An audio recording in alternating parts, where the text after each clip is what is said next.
Hey guys, how's everybody doing today? And we got a crowd in here already. Got Hippie John, Ricky, Dee Dee, Sarah, Sharpie, Garcia, Lefty, Bex, Vino, Jennifer Weaver, Dan, Debbie, Adkins. How's everybody doing today?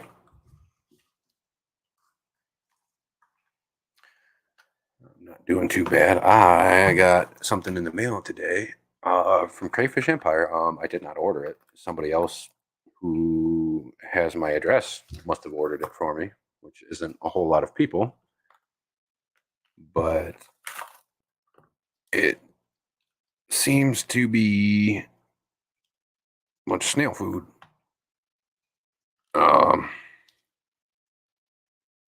We got the snail and invert pellet #1, some calcium chips, cookie pellets, and some cookies. So that's pretty cool. Thank you from whoever that was. We'll be trying those out today. Looks like it was sample pack. Cool. I appreciate it. Hey, Brooklyn S. Yeah, I can't channel forcing because I'm still working on the escape. I still haven't planted a single stem. No worries, Brooklyn. Yeah, I was wondering who it was too. I couldn't really quite put a finger on it.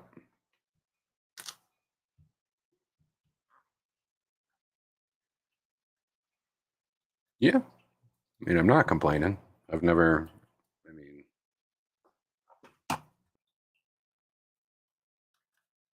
hey, I'm just not gonna say nothing.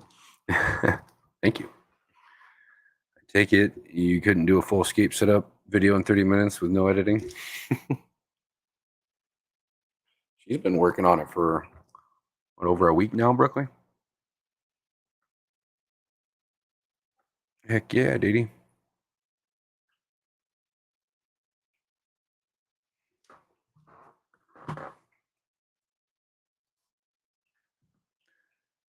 Yeah, today we're going to be talking about some snails, saltwater snails, particularly turbo snails. So that should be fun. I got quite a bit of information for you guys. They are pretty dang rad. I have them in most of my saltwater tanks. Well, one of the two, I should say. Got the other set up yet. I'm taking my time.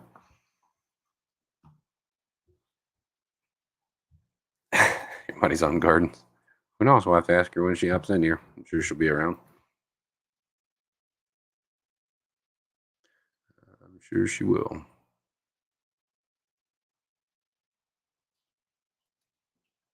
Ricky.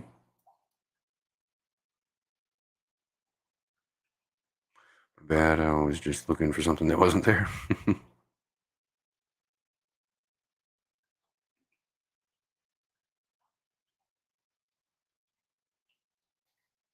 Oh man. So yeah, she's been working on it for a good while. I do a reset on my saltwater tank. I redid the rock work as well. I need more snails and more crabs. Yeah. It was good to have a good cleanup crew for saltwater. Got a list of things I need for the 40 to be reef tank. Yeah. Definitely a good checklist there to go through.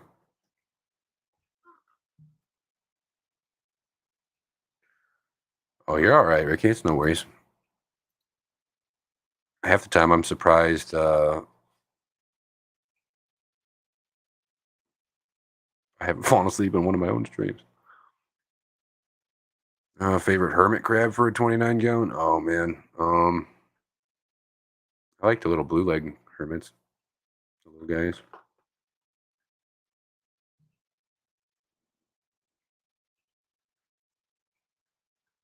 That's a bit much, Ricky, but especially depending on what species particularly.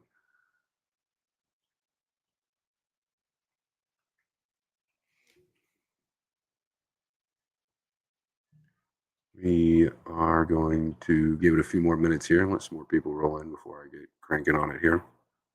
It's going to be a little bit of a long one today. Like I said, I got quite a bit of information for you. So, all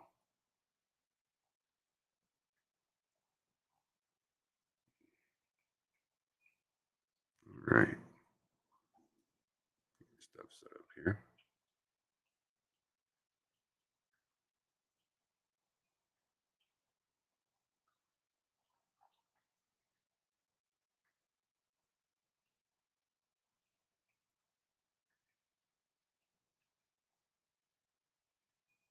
All right.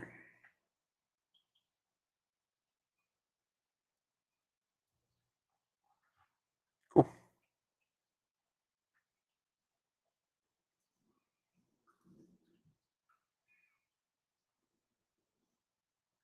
Pie. Pie does sound good. Some nice like Dutch apple.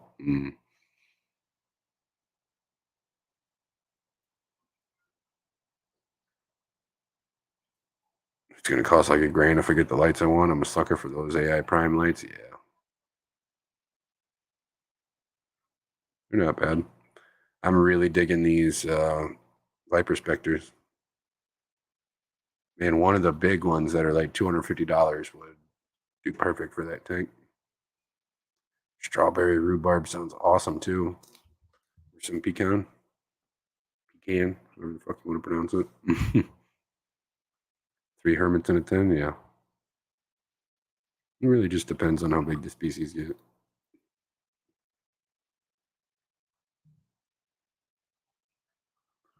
Excuse me. I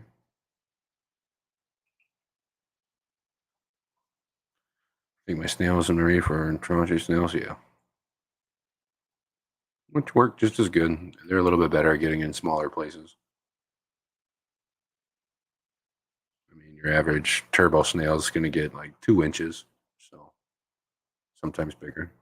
Not always. There is a species of giant turbo snails that get, I mean, they're like that tall and about that big around. So thought it was one hermit crab per 5 gallons. Well, I really need more than I have blue legs. Yeah, I've always done like one per 5 to 10 gallons. That's always been a rule of thumb for me, and even more so with turbo snails because they eat like freight trains and they do not stop. You can, mm, you can really do some damage there, not giving them enough food. 1 second here.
sorry about that, guys. I had somebody walk in my house, so I had to deal with that real quick.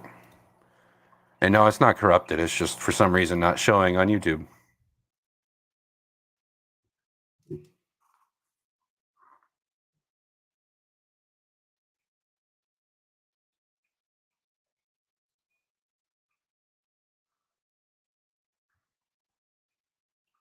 All right.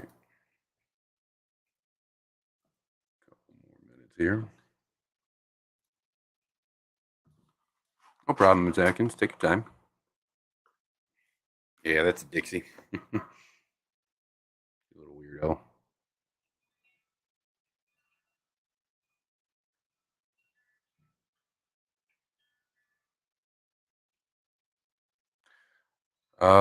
No, I don't have the day off actually. I just got home a few minutes ago. So then after this, I got to go back in and take care of a few more things. It'll be a late night tonight,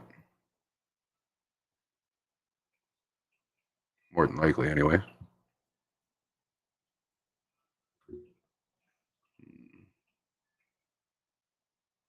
Anything new with you guys?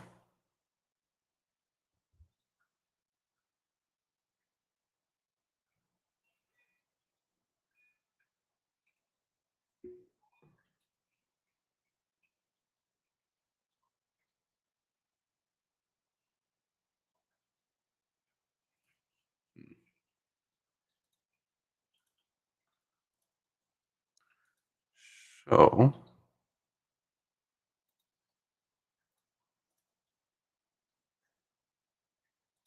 like I said a little bit ago, today we're going to be. Oh, wow. That's really surprising, but man, I'm not going to tell you what it is. That'll just kind of ruin it. That's awesome. Got a surprise for you guys this weekend, I guess. I cannot turn that down. Anyways, today we're going to be talking about turbo snails, particularly Mexican turbo snails, which is really kind of only one kind of them. There's different kinds of a Mexican turbo snail. There's other smaller species, um, like one Atkins was talking about, the Trader. God, I can't ever pronounce it right. The Trochus snail. There's another one called the Astrea snail. Those are smaller species, which are better for getting into smaller crevices and cracks and stuff that these turbo snails can't, because these guys can get up to about 2 inches, sometimes 2.5, maybe 3, just depending. They're really cool little snail and awesome for cleanup crew. The turbo snail is one of the better algae grazers available for saltwater aquariums. If you're looking to something to help control algae on your glass and on the live rock in your marine tank, I mean, really look no further. These guys do an awesome job. Um, the saltwater turbo snail will continuously graze on algae and make short work of it. Um, they are one of my favorites, between hermit crabs and a few of the other shrimp species and stuff. These are always among one of my top species to get for a cleanup crew. The only thing with these guys is, if you don't have your corals glued to your rock or they're attached to your rock firmly, there's a good chance they'll push them out of the way. Just kind of little brutes. They won't eat them, but they'll push them out of the way or knock them off and stuff like that. Even though they're an excellent part of a cleanup crew, there's a few things you have to keep in mind, just like keeping other snails in your aquarium, like mystery snails. They require calcium for their shells, so you'll need a sufficient amount of calcium in their water. It's always preferable to have it in the water column and in their diet themselves. That's what I do personally. Speaking of which, I use just regular uh, calcium chips, just like this, just like for fresh water. It doesn't bother them at all. But I use some of these a lot. Most saltwater aquariums have a buttload of algae. So, but with that being said, turbo snails don't stop eating. it is very easy to put too many in a tank. Sort of like hermit crabs, like I was talking about earlier, there's always a limit you want to put into a tank. And with turbo snail specifically, it is very easy to put too many in a tank and them not have any food, the proper amount of food. So I always go by one turbo snail to 8 to 10 gallons, usually. And I don't try not to get small turbo snails. I'm usually getting ones about the size of a half dollar. Some of their other names could be the Mexican turbo grazer, top shell snail, turban snails, Gulf turbans, the Eastern Pacific turban, the wavy turban in Mexico. They usually call it the Turbante del Pacifico, from what I understand. Scientific name is going to be Turbo fluctuosa or Turbo fluctuosus. Um, they say the minimum tank size 10 gallons, which I could agree with. They like to roam and they get around quite a bit. Like I said, their grazing capacity is insane. So keeping it easy to medium just depends on your water more than anything. I've always found them relatively easy for me. That's just me. Breeding is pretty darn difficult. Where is it here?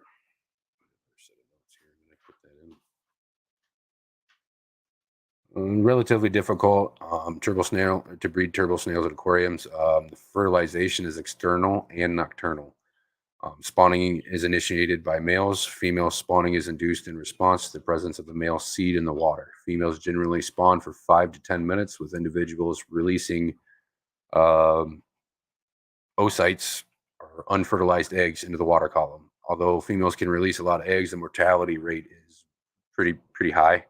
Only a few will survive and probably become adults overall. Um, yeah, size is about up to 3 inches. Usually won't see them that large.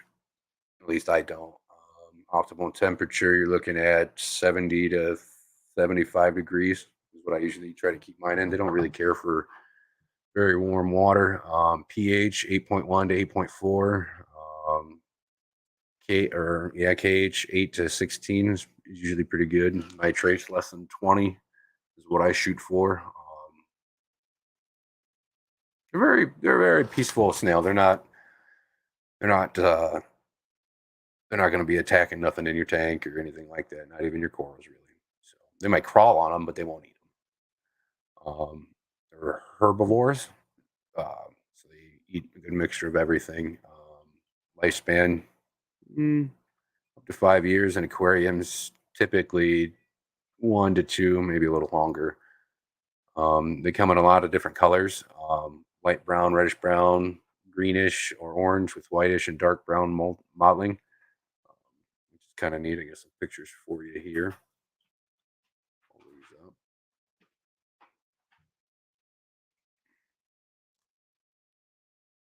All sorts of different kinds of them. That first one's not a turbo snail. I think that's a atrocious snail. This is a good example of a turbo snail. And if you noticed on their shells, they do grow coralline algae on their shells, which isn't bad. Um, it doesn't really bother them. That and you cause more damage trying to scrape that off compared to just letting it be, because their shell is just going to grow underneath of it anyways. Um, Here's a good picture of one in the kind of colors of its foot.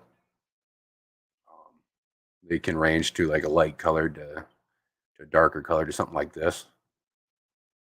Um, Here's another good picture of the underside of their foot.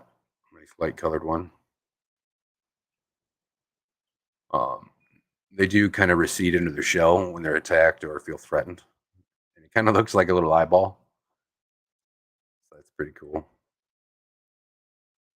In the wild, you usually find them in groups, so it's sort of similar to this. There's another good picture attached to that. That's a good example of what the shells look like, really clean. The ones on the right are some wild ones. Um, there's a greenish with the white a little bit. These guys are pretty cool. There's a few different kinds of them. Um, hmm,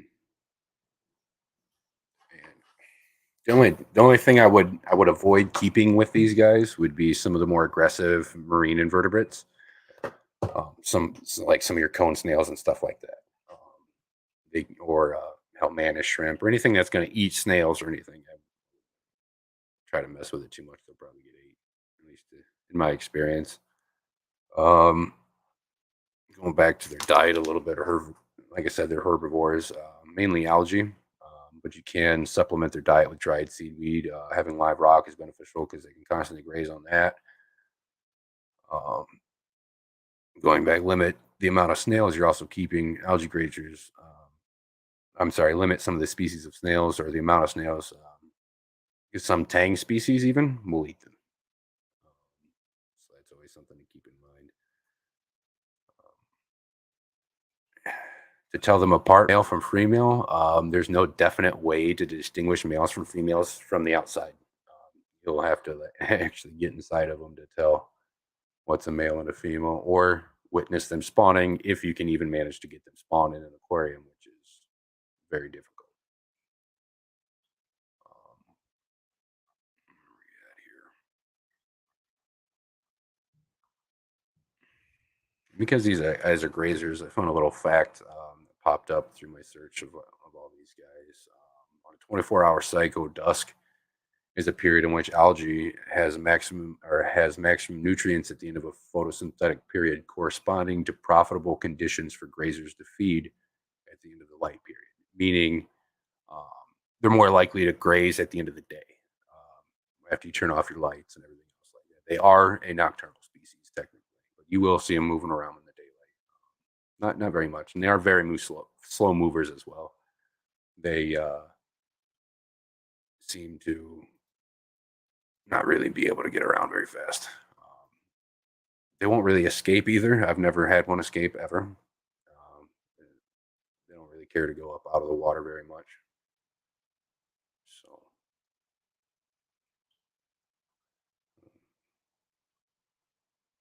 going back to their movement a little bit, they are, like I said, they're extremely slow movers. They do cover a large area during their forage activity, searching for food. And usually the younger snails are more active than the older ones for sure.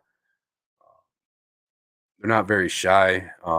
They do still appreciate having some hiding places. In the wild, they like to hide in holes and crevices, so they appreciate having hiding places available in their home tank. Which, if you're setting up a proper reef system or saltwater system, right, you're going to have those anyways. Um, they are nocturnal, like I said, and start grazing after the lights off. However, they also become more active a few hours after being kept in darkness, regardless of the time of day. So if you turn that light off right in the middle of their light cycle, give it a little bit, they'll start moving around still. Just like any invertebrate, fresh water or salt, you definitely want to be careful with copper and copper compounds. Um, Obviously, that's going to wreak havoc on any invertebrate. Um, these guys are also one of the most popular saltwater snails in the hobby, and usually the most readily available. You can usually find them anywhere between $3 and $5 a piece, sometimes even cheaper. Um,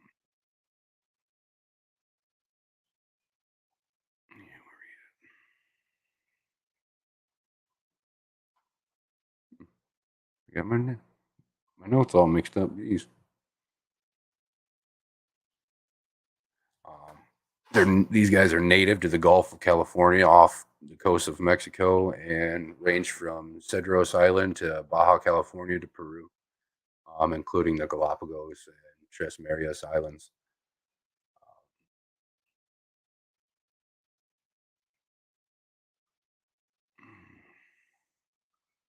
The description of the turbo snail: they have a domed, spiral-shaped shell that typically grow up to 5 centimeters or 2 inches. However, old snails can get larger than 7 centimeters or 3 inches in size. They have, like I said, a variety of colors: greens, browns, blues, and reddish and oranges. And, there's other kinds like zebra turbo snails and stuff like that. They have some pretty cool patternings on their shells. The shells are thick and consist of 5 rounded and angled shoulder whorls, um, a lot thicker than, let's say, a mystery snail or something like that. They have some thick shells. Um, these guys also have an operculum or a trapdoor. The operculum is either part of their structure and is the place utilized to close the shell's opening. This is the place to see whether your snail is healthy and alive. The operculum falls off as soon as the snail dies, but will not close properly if there's something wrong with the snail. So if there's something wrong with the snail, it's not going to close all the way. If it's dead, that operculum falls off right away. So that's a good way to tell if you lost one or not. The head has 2 small tentacles to help them find food in sensitive environments. Their eyes are directed behind their tentacles, and the eyes detect light and motion. In nature, Mexican turbo snails live up to 3 to 5 years, while aquariums about 2. Behavior of Mexican turbo snails are very peaceful. They are attacked by an aggressive hermit crab or fish. That they will do is hunker down inside their shell. That's it. They'll close up that operculum and sit there and hide. Just to kind of cut off me off here. I know I've been ignoring chat for a little bit. I'm going to get back to it. I'm just trying to make sure I stay on a path here, so I'm not getting too distracted. I've went back and watched a few of my streams, and it's driven me nuts. So I'm trying to work on that a little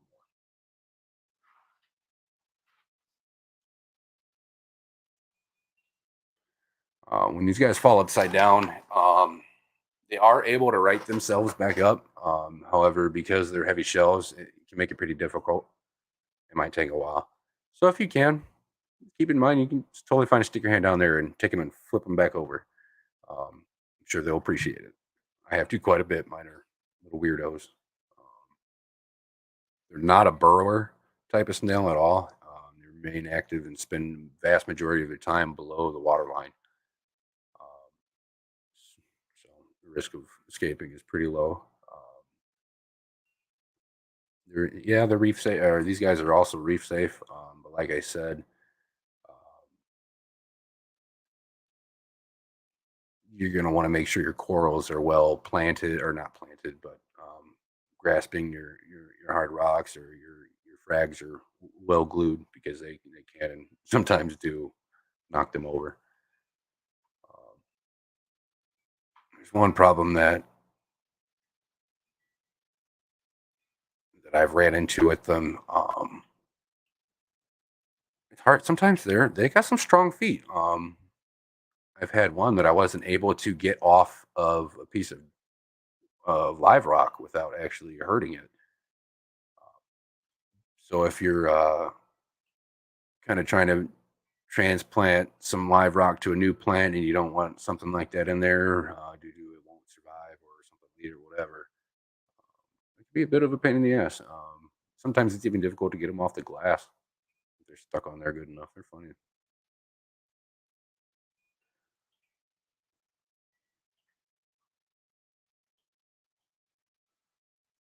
They said they do eat a lot of algae and seaweed and stuff. These guys will also eat on a lot of hair and slime algae, brown macroalgae, diatoms, cyanobacteria. They'll eat it all. So if you have an issue with that, my personal advice: grab some, try it out. Like I said, like my biggest problem is like I don't have so much problem with green or slime or hair algae as I do with like cyanos and brown macros and stuff. So that's why I use it mostly. They'll help you deal with it gladly. So they do kind of graze on the top of the sand a little bit, not very much, but they do.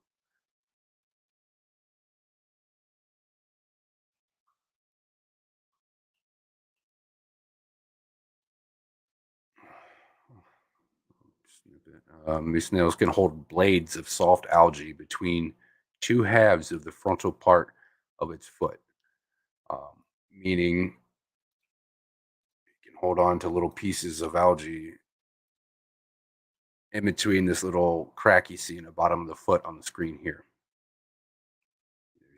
Their foot is separated technically in two separate pieces for that reason.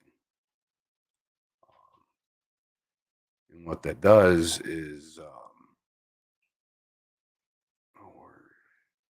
just lost it.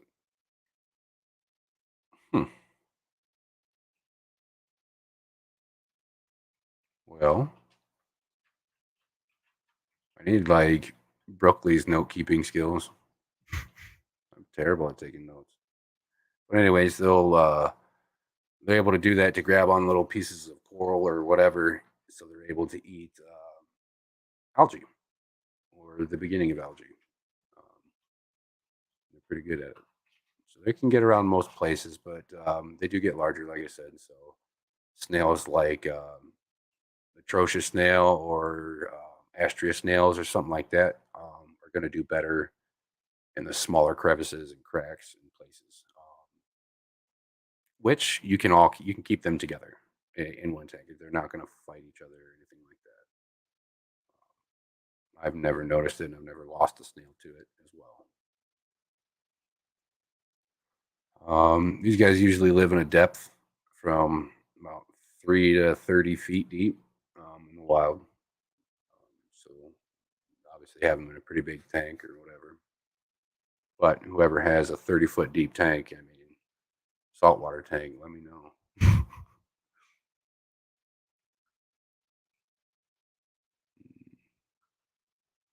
I doubled up on a lot of my notes here, and I didn't mean to.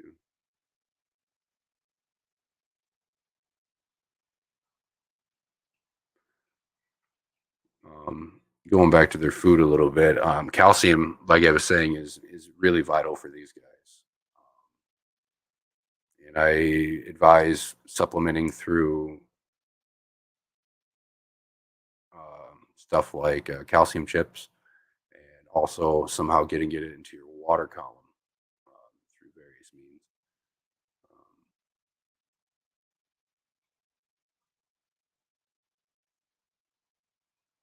Recommended stocking rates vary pretty widely. Some people say one snail per gallon or whatever, but like I said, these guys will run out of food quickly, especially if you have too many.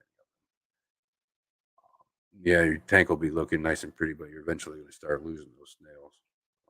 And if you're like me, I want those guys to thrive just as much as everything else in my tank. So it's definitely good to supplement. But I usually go by one snail to, I'll say 5 to 10 gallons is a good bet. Um, but of course, that also depends on the conditions of your tank and how much algae you got. If you really all you're doing is just growing algae, throw a bunch of them in there. They'll do all right. Just keep in mind, eventually, once they do eat it all, it's going to start depleting. So are they.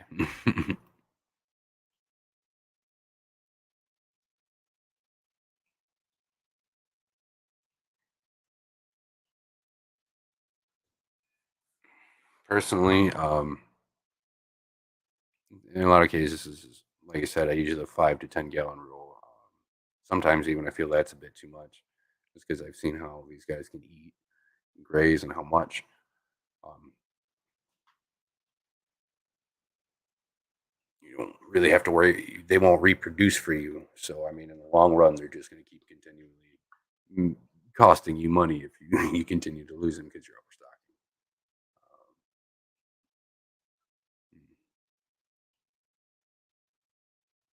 I don't know why, but when I was typing all this up, somehow it like copied itself like 3 times and pasted it underneath. So I got gone through like 3 different sets of notes here. It's driving me nuts.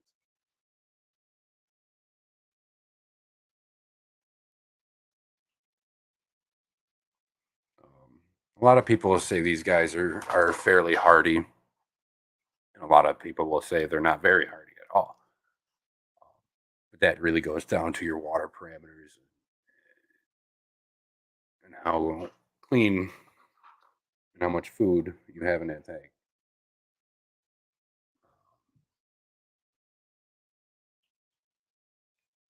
My experience, sometimes you can lose them even through small changes in your water parameters, temperature especially.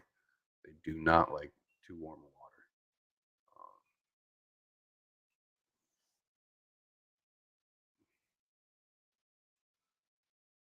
And I mean, if you do plan on getting some, I advise taking the time to do a good acclimation period. I do about 2.5 hours. It's a lot, but I drip acclimate them for about 2.5 hours, and then I'll put them in the tank and I'll just throw them right in because it will bother them.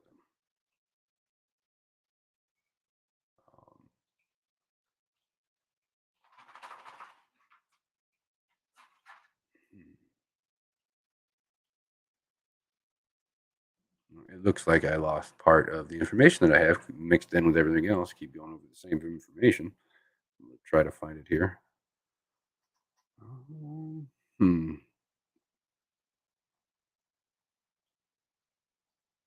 Lighting, you guys don't really have to worry about lighting for these guys as long as they have some time in the day or night where it's just dark.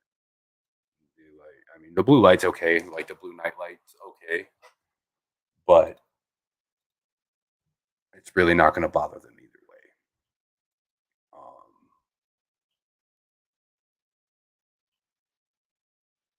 Beyond that, I mean, yeah, that's most of the information you're going to need to keep some turbo snails alive and healthy.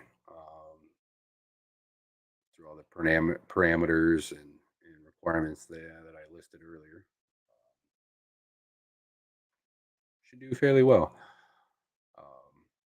We're going to touch back up on this. Since all my notes got all messed up, I'm going to be probably going through and doing a video on these guys. So it's a little bit more easy on the ears, I guess. More straightforward. But yeah, that's a good bit about some mystery snails. Hey, actually had a good amount of information there. Last about 40 minutes. That's pretty rad. Well, half hour anyway. So that's cool. Thanks for listening to me ramble. I'm gonna go back in the chat here and read on down. Here we are.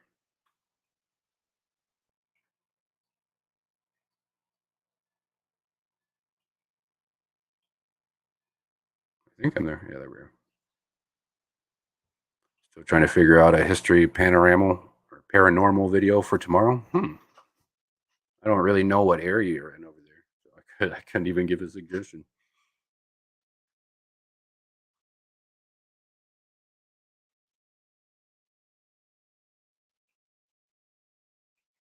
Had some company or someone complain about my tank being overstocked. I showed him a picture of a fried tank. Bet that just set him off. I have a blue egg, a scarlet red, and another hermit. I don't remember the species. Nice. Yep. Okay, I was still here. Yeah. Hey, Skipper. The paper got rejected by a incompetent professor. Huh. Well, that's no good. The new thing here is another hatch of bristlies. Nice. Nice. You gotta be pushing 1,000 now. Unless you got rid of some. Same snozberries, different day. I got him stacked. Yeah, Skipper, I saw that. Yep.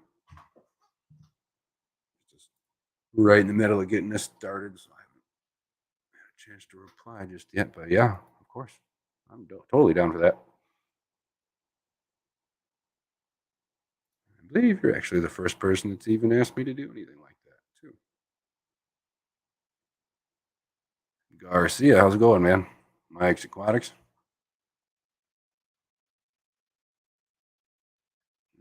Can they turn themselves over? Yes. Yep, they can, but they're going to take a while to do it. So it's always preferred to help if you can.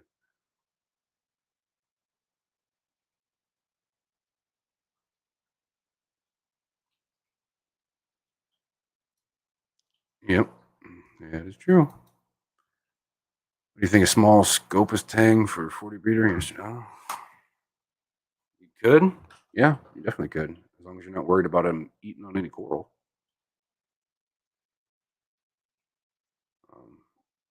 Can't remember how big those guys get.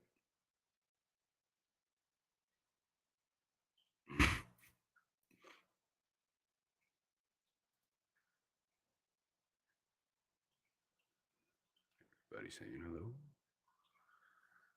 My thalassoma quinquevitatum loves to eat snails. Which snail can I try to keep? I mean, if he loves to eat snails, there's probably not any that are really going to be safe, if I'm being honest.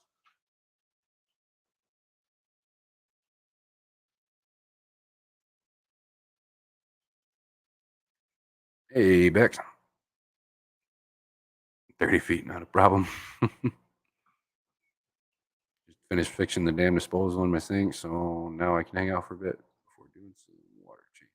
Nice. Yeah, garbage disposals are a pain in the ass. I want a Mexican turbo snail, but I seen some fatties, like larger than ample snails. Probably not the best for a 10-gallon. Yeah. You could probably put one or two of them in there. I would, especially in your 40.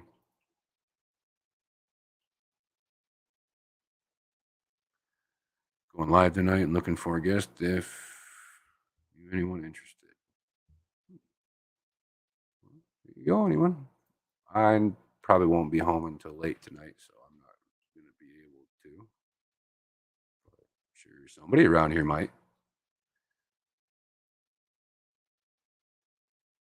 Yep. Hey, Jenny Lynn, Bunny Viper. How are you guys today?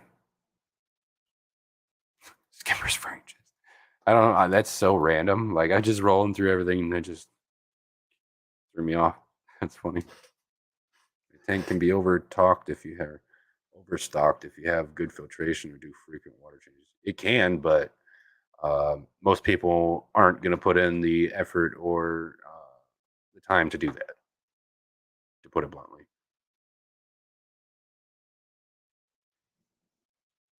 Especially for a saltwater tank.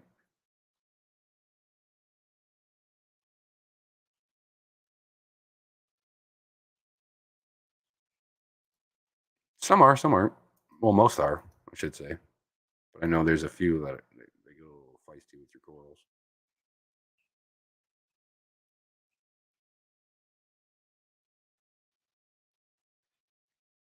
Nice. That's pretty cool. How are those giant salamanders doing then? Good, I'd assume. Overstock is my middle name. Yeah. I mean, I can't say I don't, but also care very greatly for the livelihood, or not really, the comfortability of my animals. So I try to make sure if it does come to the point where it's way too overstocked, I'll start removing fish or whatever.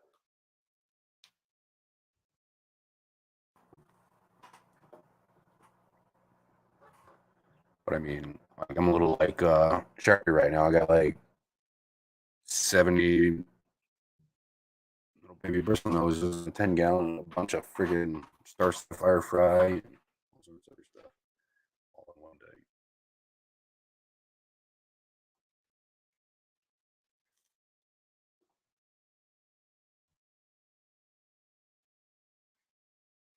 Yeah, see, fuck that, Ricky. And I don't think there's very many people here that would do that many either. Maybe 100. That's about it. There's other stuff I want to put in there too.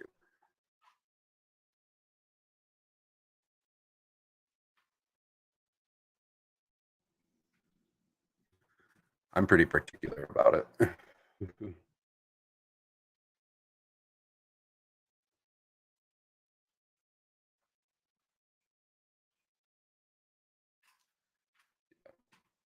That's just absurd in my mind. I feel no offense to you. I'm just it's no, I would never do that. I don't feel like doing water changes every day. Every day. Red banded hermit wrasse leaves hermit crabs alone. Unfortunately, they are getting eaten by my triggerfish. Yeah. Oh yeah. Triggerfish will mow them. Yeah. I over filter fucking everything. I usually got like unless it's at the shop. But here at home I usually have a hang on the back canister, one of those, and one or two sponge filters in every tank. I don't really use air stones. I use sponge filters.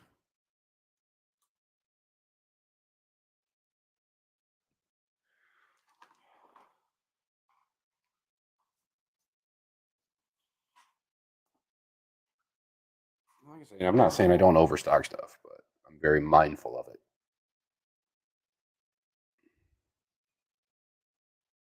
In a nice planted tank, it's different. But I mean, if it's just a stock tank or something like that, no way.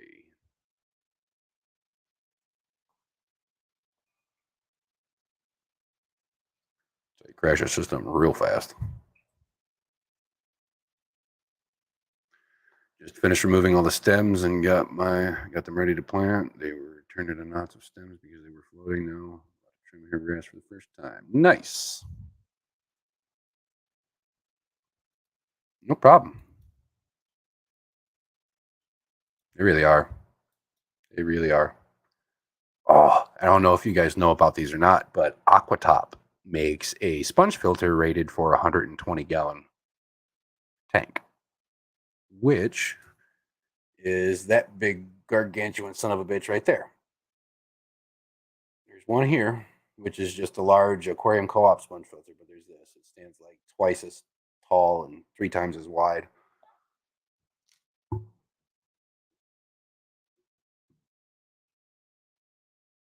Keep an eye on everything too. Just make sure no one's doing bad. It's a delicate. Yeah, definitely. Yeah. I guess that's way better way to put it. So definitely a good balancing act. That's the other thing. All of my tanks are stuffed with plants too. Sponge filter, hang on back, peep over tank. We got a nano canister and mini sponge filter. Yeah.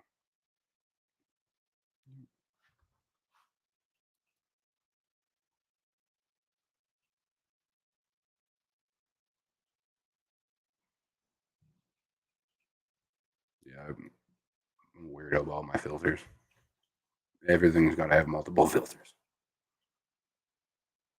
My biggest thing is, especially with the sponge filters, what happens if I'm at work or out with a client and one of my canisters or my hang on the backs fail and just stop working entirely? Well, I don't have to worry about it because I got sponge filters. Yay.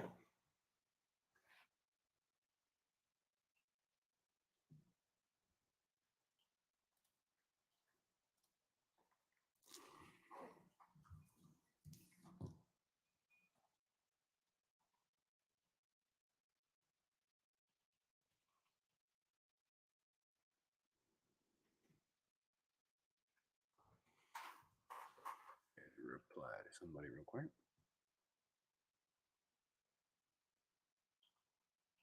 Keep mine balanced. I'm pretty confident I could remove all the filters if I wanted to. That's good.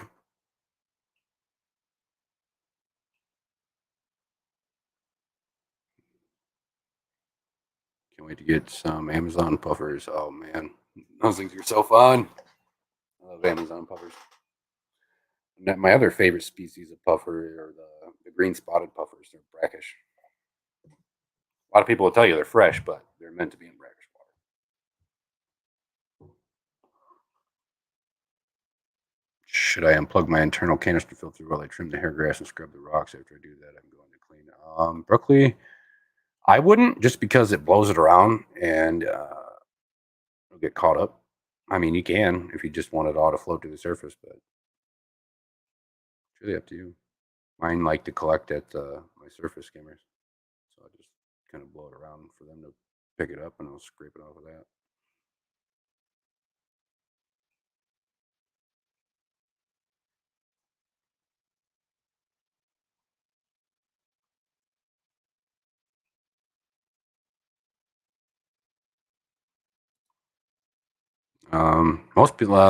Most people just turn everything off and let it float to the top. It's pretty, usually the easiest. Like the figure 8 puffers, yeah, those are nice too. For sumps, would you be more likely to use filter socks or filter floss pads? Both. I use both. Um, it's sometimes pretty difficult to. God, I lost my train of thought there. It's difficult to find really fine sponges sometimes, big enough for some. So I usually have mine run through filter socks, and then I'll use some polyfill. It's regular ass polyfill. I'll stuff a bunch of polyfill in there, and then I'll put more coarse sponges behind those. So it's kind of gradually. That polyfill is not. I mean, you're not really micron filtering anything out, but that filter sock is.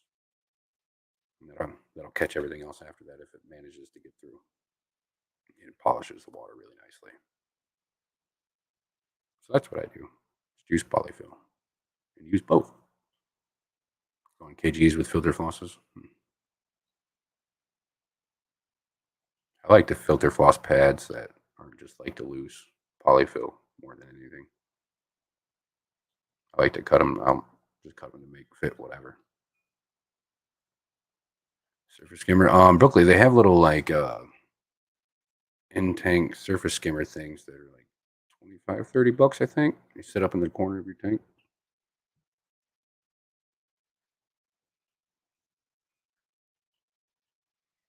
Took me a second to find you. I thought I was subbed. Wasn't. Back to Rico Stream.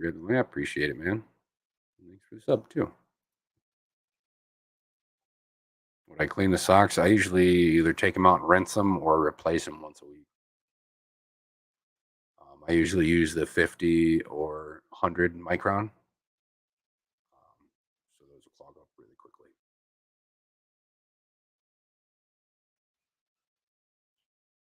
150 even more so.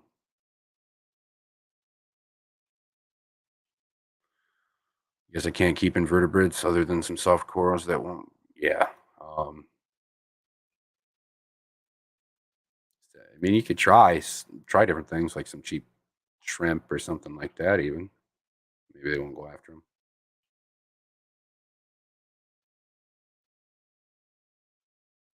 them. It just depends on which ones you get, Ricky, because I get some really nice ones, and they work fantastically. Here's an issue. My roommates and girlfriend will not accept filter socks to be cleaned in their washers, so hand wash is what I get. I mean, I wouldn't wash them in the washer anyway. It's going to make your washer stink eventually if you're doing it enough. I just rinse them out with a hose. That's it.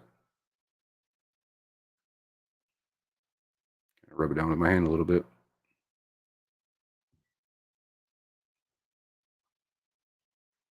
Yeah, the ones that work with canister filters are nice. It's built right into the intake pipe.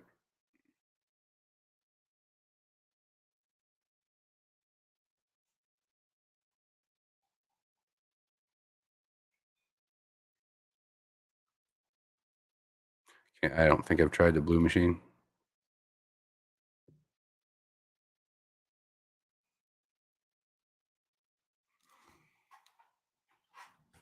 But yeah, it's a good little segment about some snails today. I thought everybody would like that.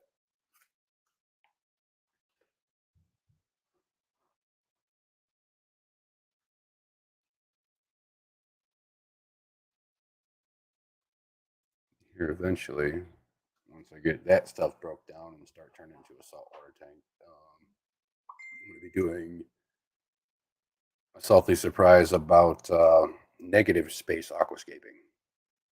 If you guys know what that is. If not, I'm going to leave it at that because, yeah, I don't want to give up all my information before I even use it in a video, you know.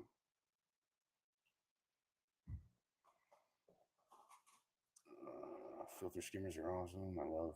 Yeah. Yep. I like it about the titles too, but once that water starts getting down a little too low, they are loud.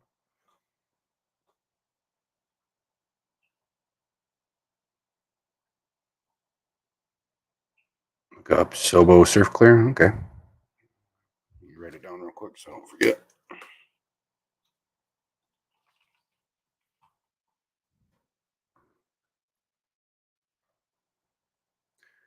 Got alert mode. Got all my merch switched to the correct logo and added new stuff. Nice. That's awesome. Not at all, Ricky. Not at all. If that's the case, then you're not doing it right.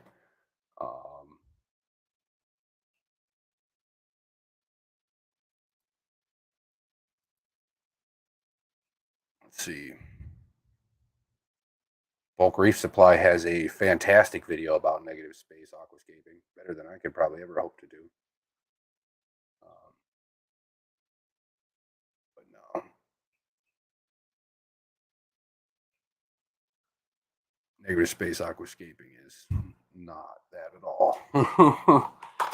I actually find that I have more room, more rock. I can put more rock and have more cave space and everything for everything. It's a lot more naturalistic looking. So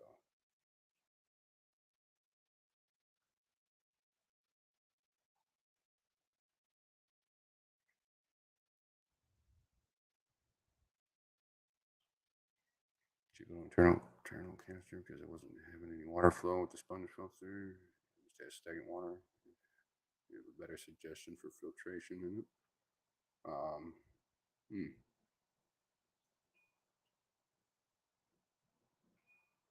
Well,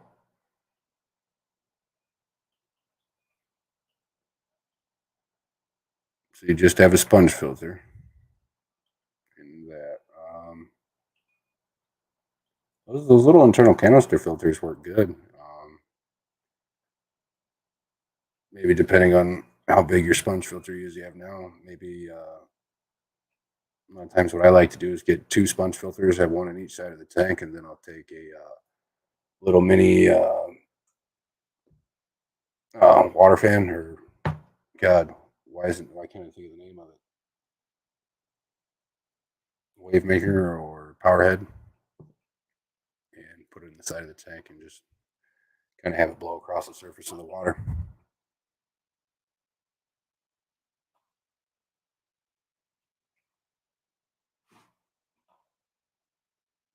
No, you say it to their face so they know.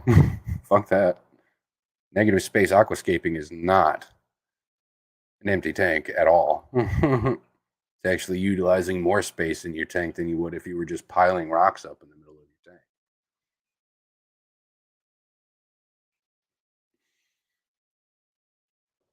your tank. Beater that has high substrate in the back, very low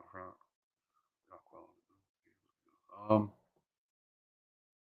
Yeah, if you don't like that internal canister filter, you could always add another sponge filter on the other side and call it that. This tank here, I mean, that's all that runs this is just two sponge filters. I have them turned up a little bit so they turbulate the top of the water a little bit. Break that water surface tension.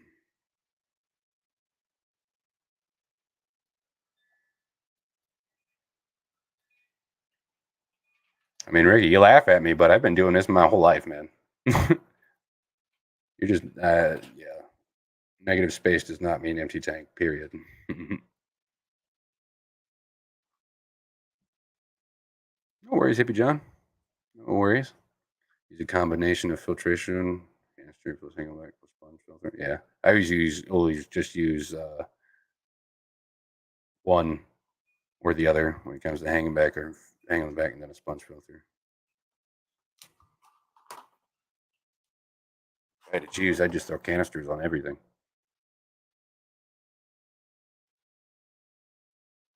If I had it my way, canisters and sponge filters. Yeah, it is. But if we're talking about negative space aquascaping, particularly, it does not mean an empty tank at all.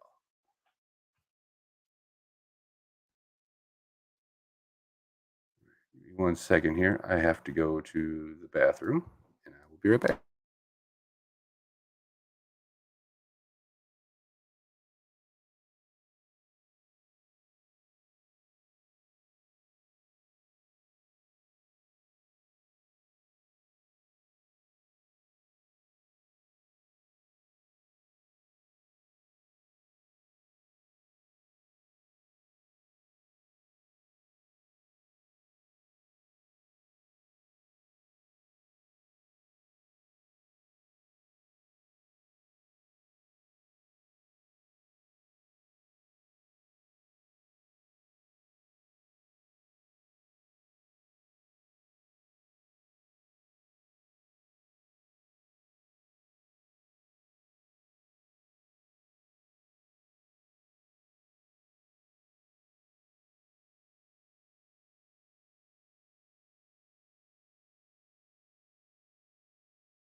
All right. Yeah, I can show you something.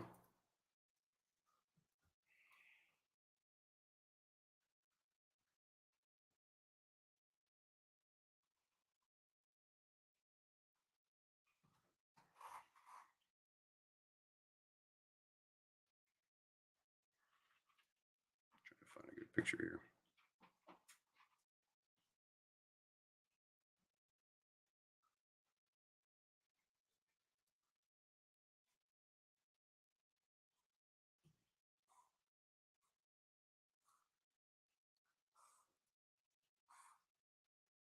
Oh, come on, dog. Don't do this right now.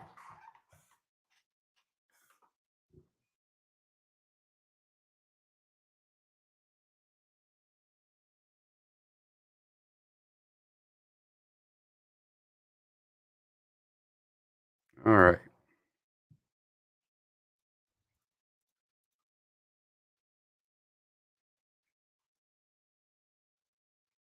This is a good example of what a negative space aquascape is. Something like this, or this, particularly. Lots of overhangs and bridges and just all sorts of stuff. And I found this is just them doing it lightly. But me personally, when I'm done, it looks more like this. It's a good example. So you're able to hit. It's all it means is you're gluing the rock in ways that are filling up spaces that you don't or aren't able to reach. Lots of shelves and overhangs and caves and bridges and and stuff like that. And with doing so, this is more so what you're going to get out of it. You're utilizing more of the space that you just wouldn't otherwise, instead of just stacking it all up into a pile in the middle of your tank. You know,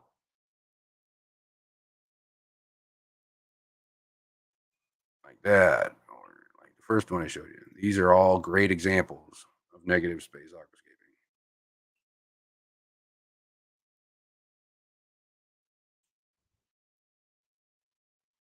So, oh, you're good, Ricky. I'm not mad or anything. I was just saying, like, in me, that's, or to me, that's not what that means at all. Jimmy P, how's it going? Yeah, Rico, how's it going, man? Hope you're well today. Good stream earlier. Yeah, I've honestly only ever heard it used in saltwater scaping.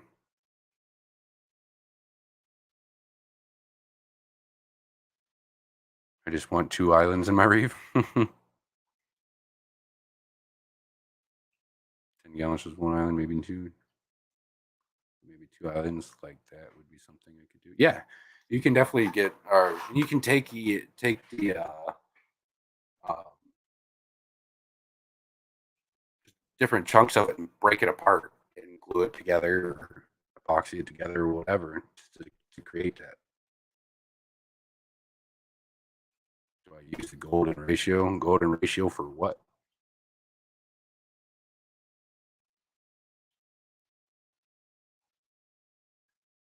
I never heard of it.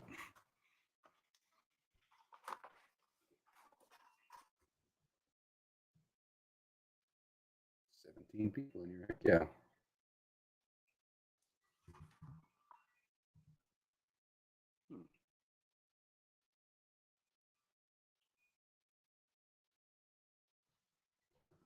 It's definitely, you could definitely easily do microscapes with that. No question asked.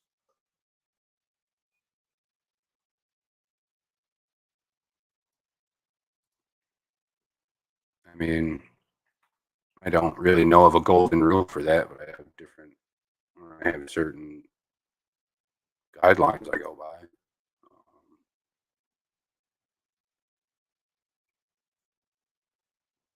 More so, maybe I try to shoot for, what is it?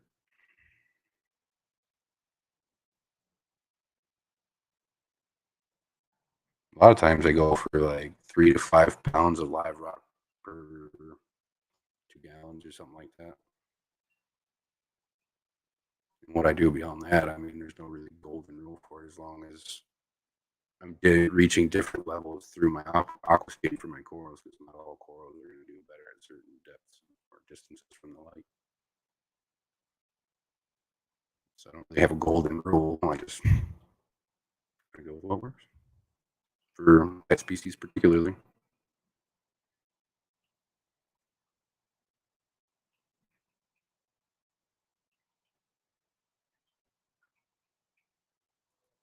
Yeah.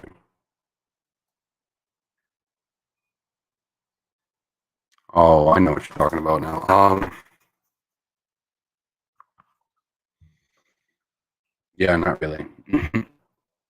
I focus on species particularly, not how good it's going to look. Because if you do it right, it's going to look good no matter what you do.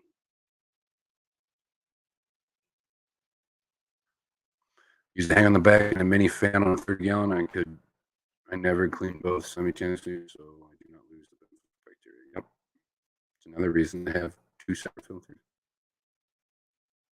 Yeah, I know. I know it's used for fresh water. Right. More or less how I feel. All right, Sarah. Have a good day. Thanks for hanging out with us. Appreciate it.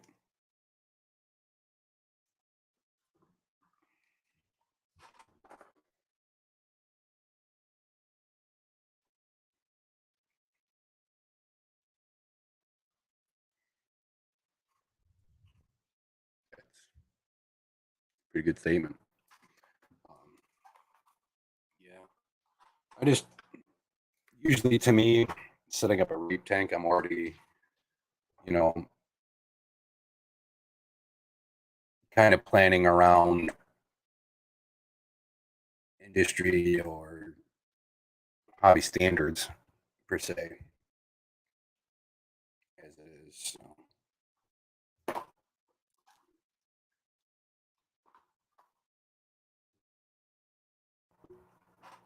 No problem, Ricky. I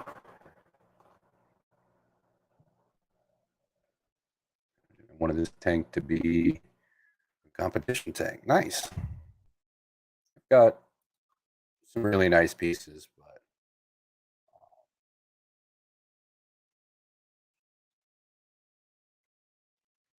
as per any true show tank, I mean, after the first month, they start growing back out, not looking like the way you want them to. I've done a few tanks like that. Might be able to find one here. They freaking pinned a lot of my tanks and stuff in the Discord. Over there.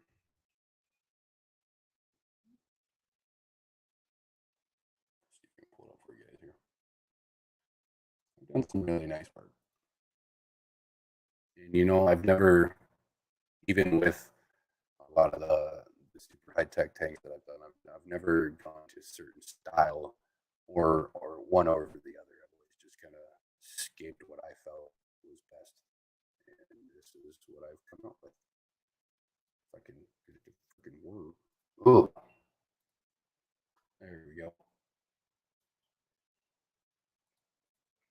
A lot of these tanks I did myself. This is the one I was talking about with the stump, that whole stump that I shaved the backside off of, so it's inside that tank.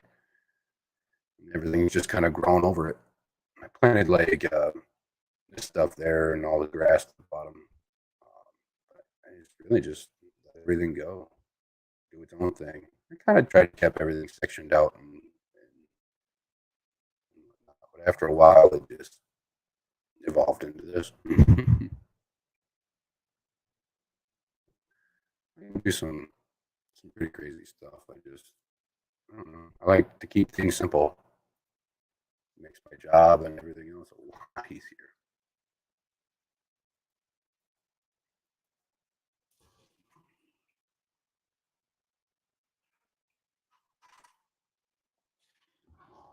Oh, that didn't pop up for you guys at all?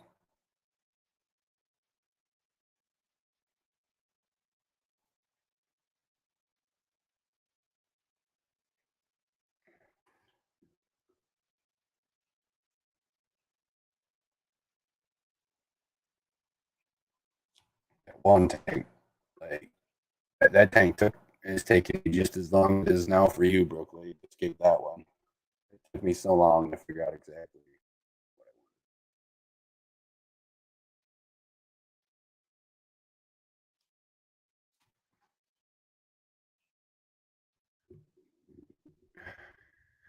I wanted. Yeah, I don't know what the hell's going on. Yeah, I've messed with my mic so many times it just screwed it up even worse.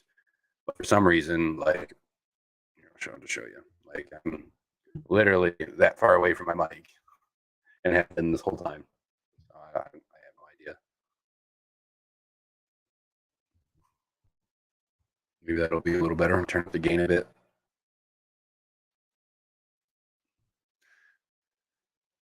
Huh. Maybe I gotta figure something out.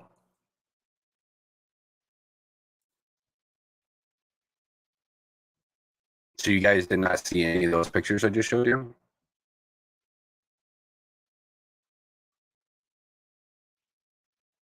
Yeah, it is. I've got that little notification up in the top corner saying it's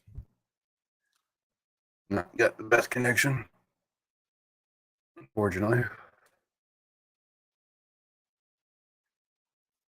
I don't understand. I pay like $90 a month for this fucking Wi-Fi.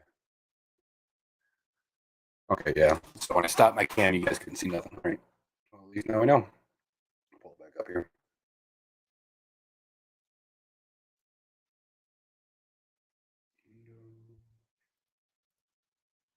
course, you're not going to pull it now. What the hell? There we go. Hopefully, you guys see it now.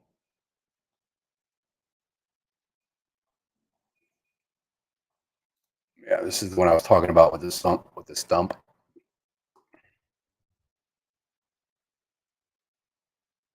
Got a real nice canister on it.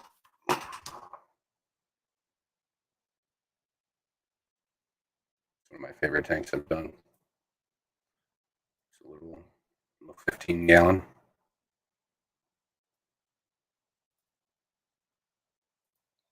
Okay. Yeah, this is my sump that I had to redo not too long ago.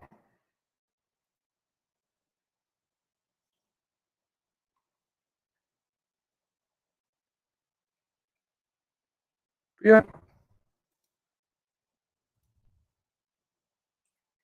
Those are some of my best tanks.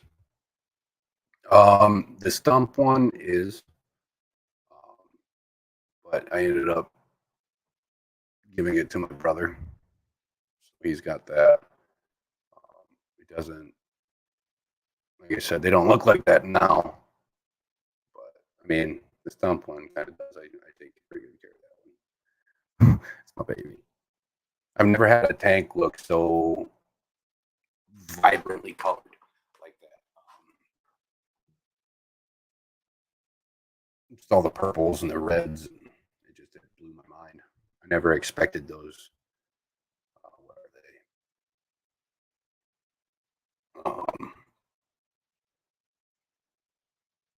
The freaking purple plants that I was just showing you guys on that stuff. I can't remember what the fuck they're called. Can't ever. There's so many names, man. I wouldn't say 88 level stuff, but it's my best work that I've done. That's for sure.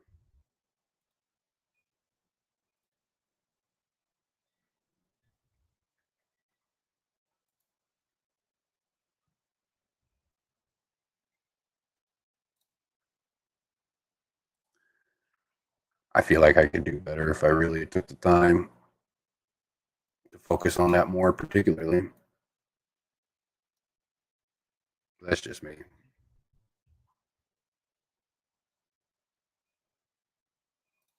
Of course, man. No problem.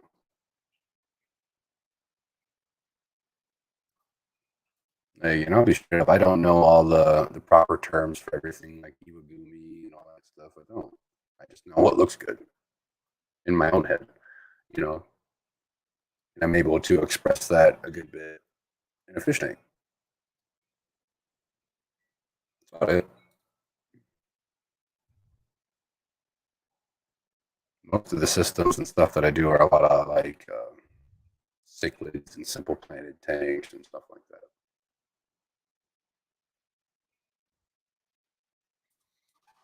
Hey, Steven. How you doing today, man?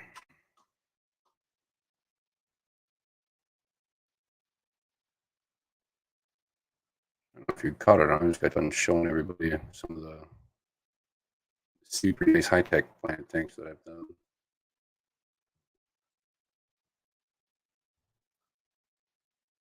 If you didn't, I can go back if you want to see them.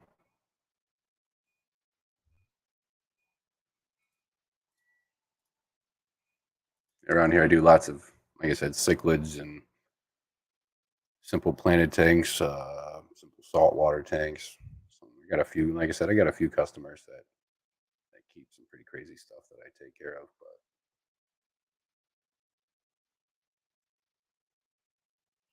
But it's a hippie hippie. How you doing today, Jake? Hanging out, chit chatting. First 40 minutes of the stream, we went over the topic for the day. It was turbo snails. Threw out quite a bit of information for him there. Pretty interesting.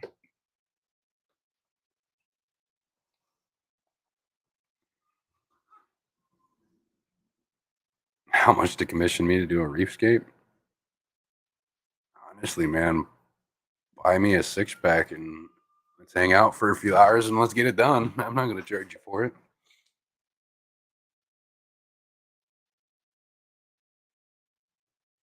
Want a planted axolotl tank now? Yeah, those are nice. Ginny Lynn, if she's still in here, I know she's got a nice melanistic axolotl and a real nice planted tank.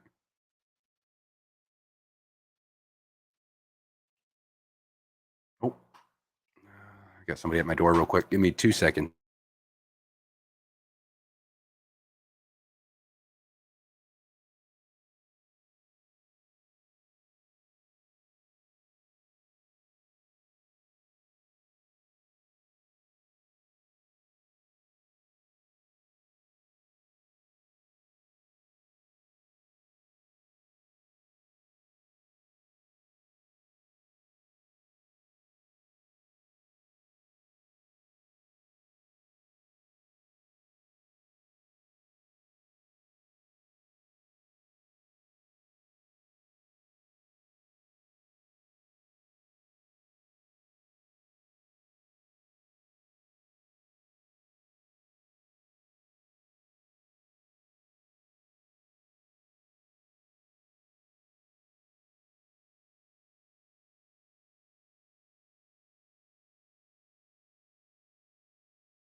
All right. Sorry about that, guys. And my neighbor ended up getting my mail.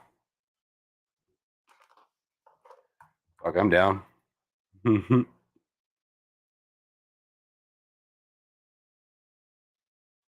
Yeah, Steven, did you?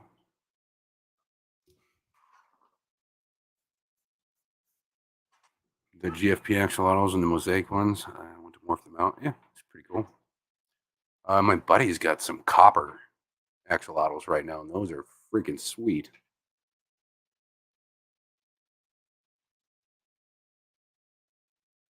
It's like almost like gold flakes going through their bodies. They look awesome.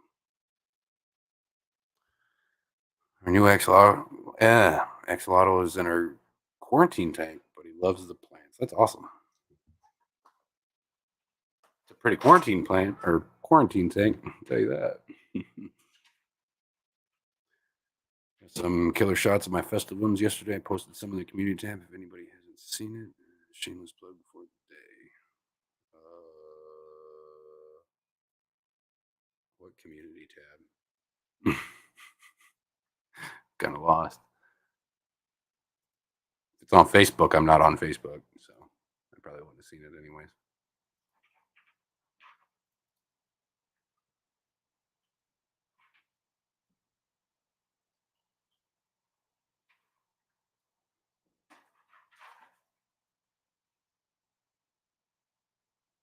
Can't say I've ever done it, Ricky. I can't say I have. Does New Tank will have plants too? Cool. Heck yeah.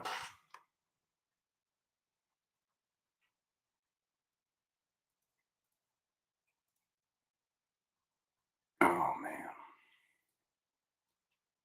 I don't have a whole lot planned for the rest of the day here. I know I plan on being here for a while longer. So, oh yeah, I'm not doing all that. Fuck all that.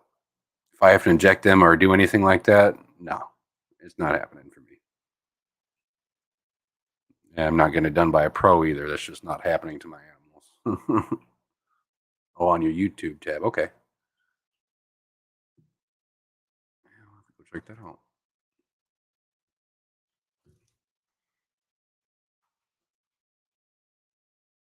Yeah, I'm not too keen on doing stuff like that, Ricky.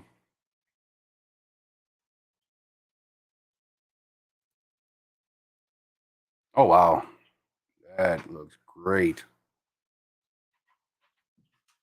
Yeah, you definitely have to go check that out. Those are gorgeous. Heck yeah.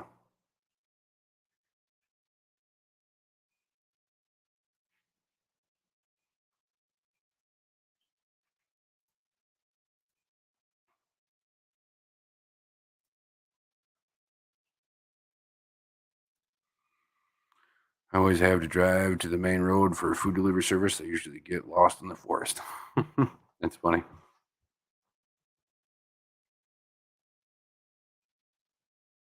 What I got is herps, a 13-foot reticulated python, a 9-foot boa, some ball pythons, two chameleons. One is a yellow Jackson's, and the other is a female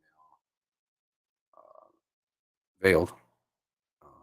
I had an Asian vine snake for a while, but I ended up getting rid of him because he's a fucking dickhead. That's about it right now.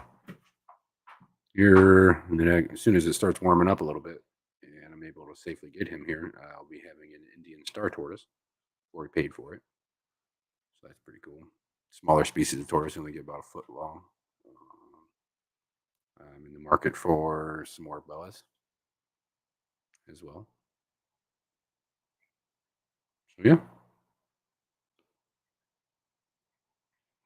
in my opinion, all fun.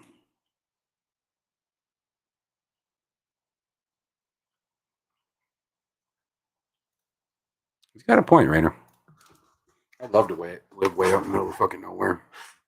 I could give a shit less about the drive to go anywhere. I just, yeah, like the seclusion. A 70-year-old star. Oh, that's awesome. That's kind of what I'm hoping for. I want, I mean, obviously, for the first 7 or 8 years, I'm going to have to be doing the taking care of it because my daughter's only, I mean, she turns 3 next month. So 7 days now. The owner's 76. That's pretty cool. Hopefully, I can have something like that go on with my daughter in this one. My daughter is obsessed with tortoises. Obsessed with them.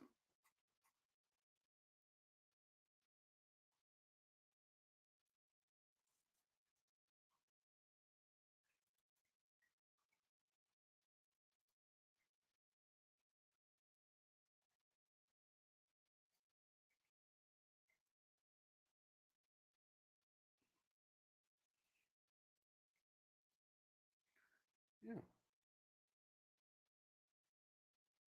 Just from where I live now and everything else, there's no way I could get a larger species. No way.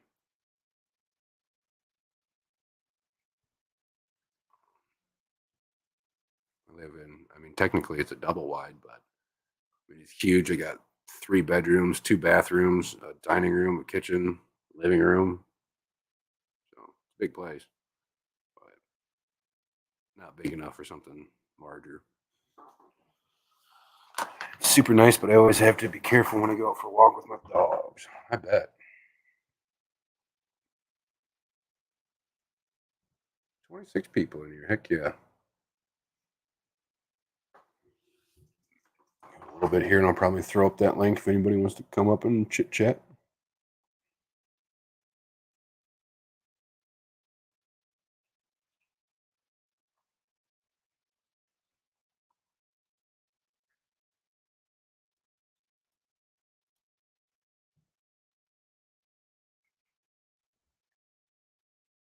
You know, fix a good person to take care of them when I'm not around. Yeah.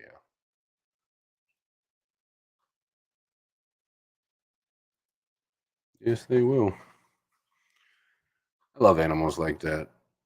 And I'm also the asshole that likes, octopus and chameleons and shit that dies 4 years after you get them. I don't know why you see a black screen. Everything looks fine on mine. I'm even watching myself on YouTube as I'm going here. I don't see anything. Looking at an Aldabra. Fuckers are pricey, but cool as hell. Yeah, definitely. They are pricey, but some damn cool animals. Damn cool animals. I'd love a big old giant tortoise. I just let free roam, but like I said, I'm just not possible here.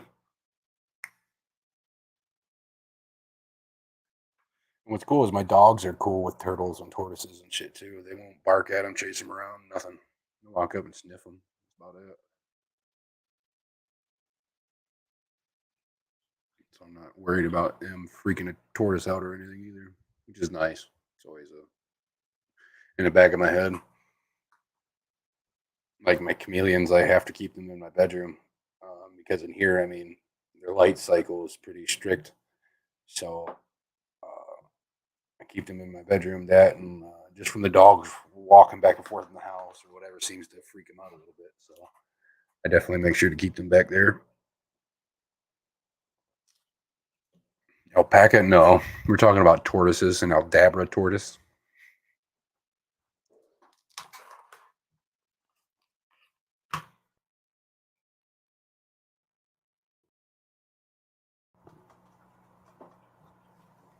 Hey, my Wi-Fi seems to be doing a bit better. That's good.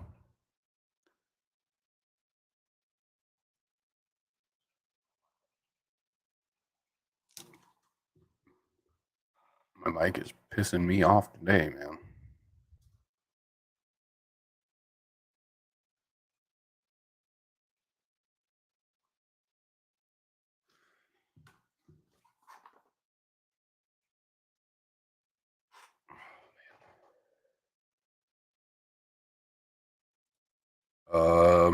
I don't know. I have to look.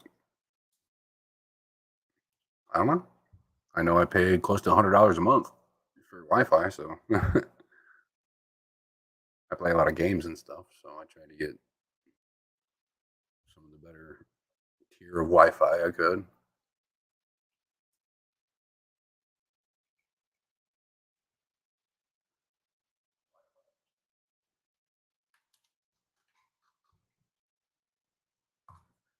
Sorry if you guys hear my fish tanks or anything, but I'm turning my gain up because I'm tired of this in and out shit with my mic. Fuck that.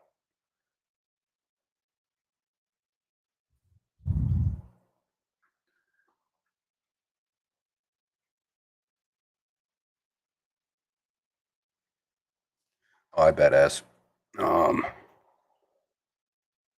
I could definitely see that.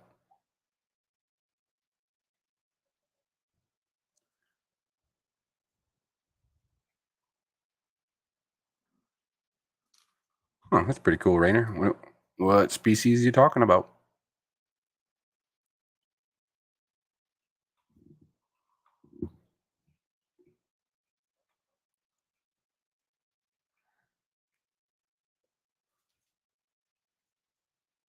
Bought a 5 acre lot in Tennessee, so we'll have room to roam. Heck yeah. That's awesome.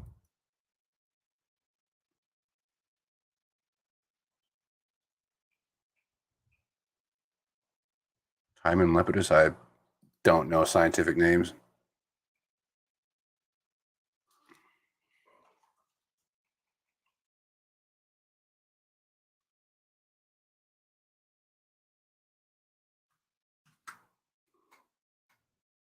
Oh, the ocellated lizard? Yeah, those guys are cool.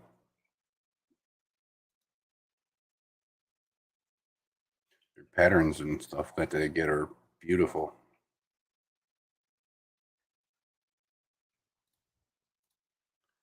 If you guys don't know what he's talking about, this is what he's talking about.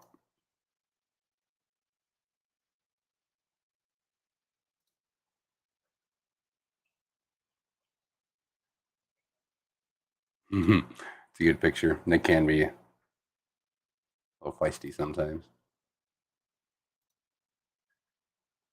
Oh, looks like that one's getting ready to mate. Yeah, that's exactly what they're doing, is getting ready to mate.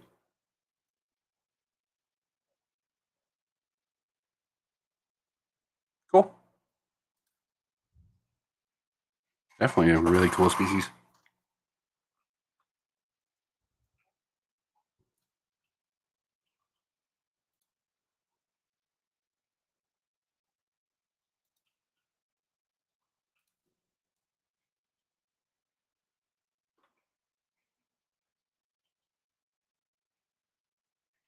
Trying to figure out where they're from.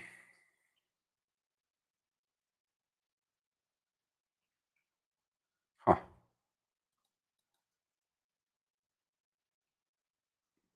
Oh, southwestern Europe. Cool. Yeah, it's pretty rad.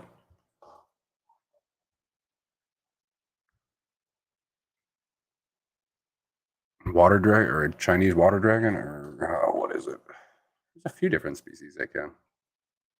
Mm.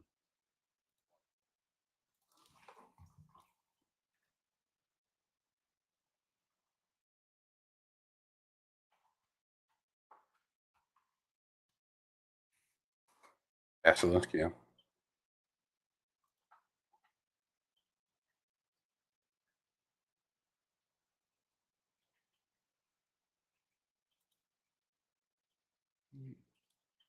What pops up when you type it into Google is the green basilisk.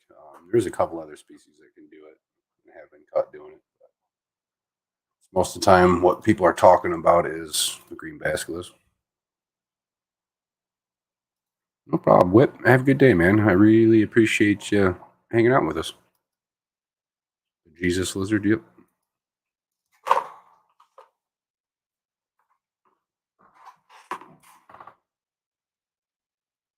That's actually what pops up when you type it into Google, is the Jesus Christ lizard.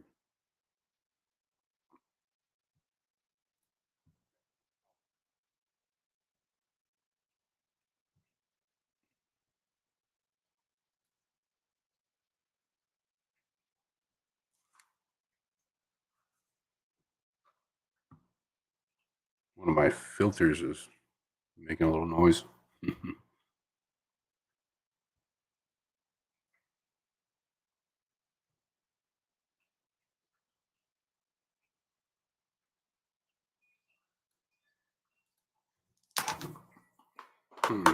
Today's Thursday.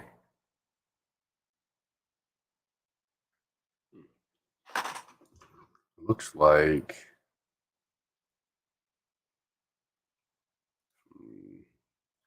my time's right. You guys are gonna see a whole lot of me Sunday.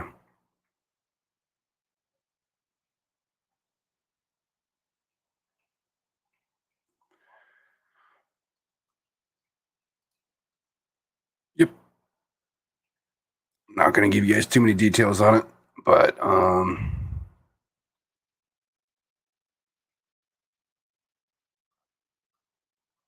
I'll be up at least live twice Sunday.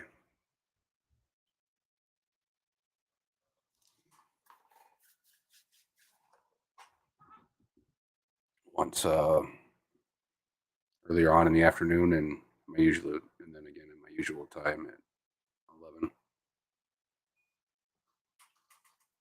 So I'm probably not gonna be going live tomorrow or Saturday, just so you guys are aware.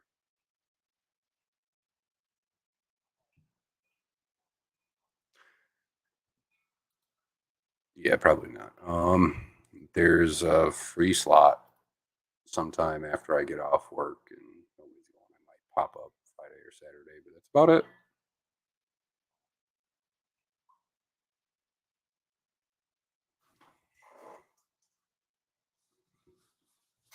Yeah, can't stay. I did. Thank you.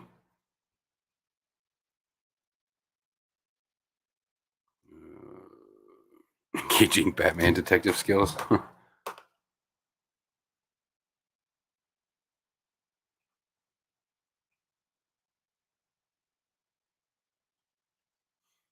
Yeah, Ricky. As long as I'm free, I can.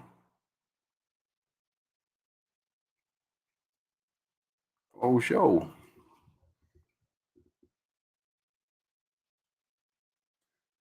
Um, hmm, I think Sunday we're going to be doing a reptile hour.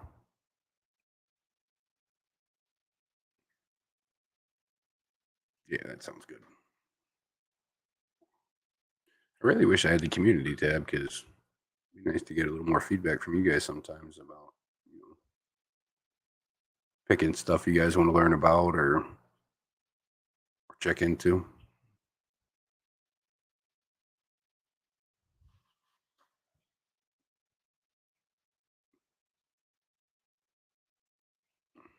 Well, we're halfway to my existing goal of 250 subscribers. So I have to start thinking about further on goals beyond that. If I could just get to the point where I have a community tab, I would be extremely grateful. And I wouldn't give a shit about anything else.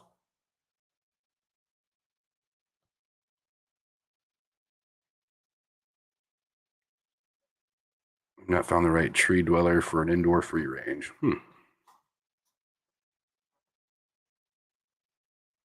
Going to the Ripticon in Rochester, New York this Saturday. I wish I could. I got to work Saturday.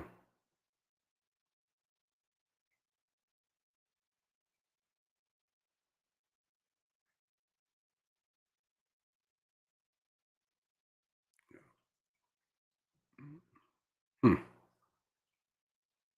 Right now, the only thing I have planned show wise is Aquashella and the Clash. I wanted to go to Tenley this year, but you know, if you don't know what Tenley is, it's in my opinion one of the best reptile shows in the country, hands down. The biggest, best breeders in the entire industry are there. Usually, always. It's just a great place. Hunt for dwarf monstera plant. I can keep my eye out. I can keep my eye out.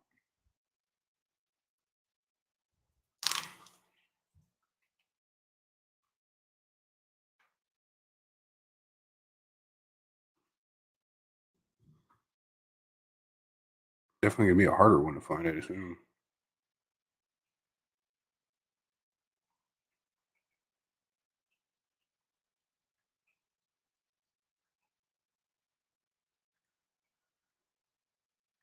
Hmm.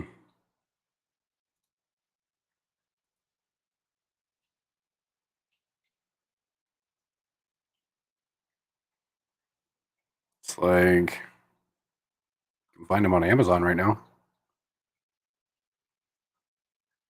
Oh wait, no, that's not. That's a different plant. It's a Swiss cheese. Um,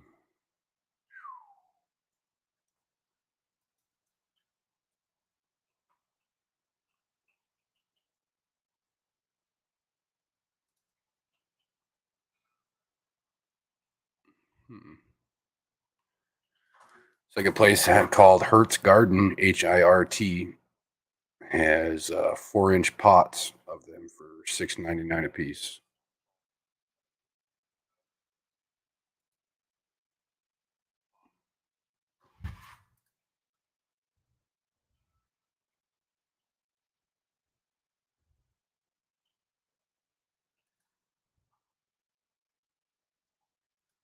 It's a pretty plant.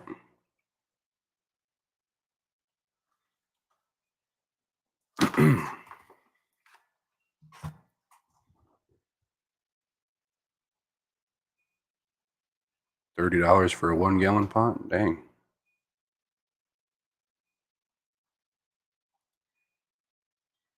I can't say I have too many terrestrial plants.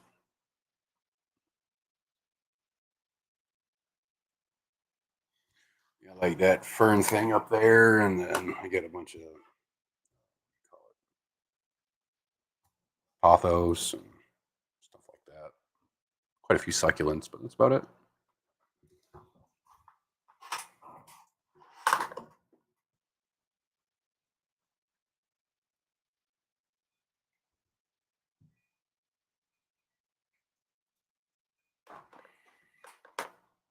Hmm.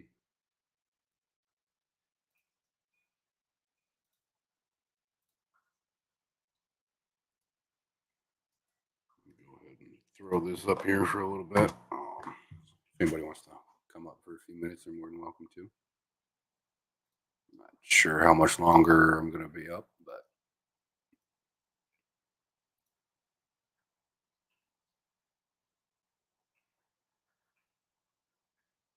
pothos and phylos are about all I can keep alive. Like that for a lot of people. Go for herping tomorrow. Nice. I wish I was able to just go herping whenever I wanted. I friggin' wish.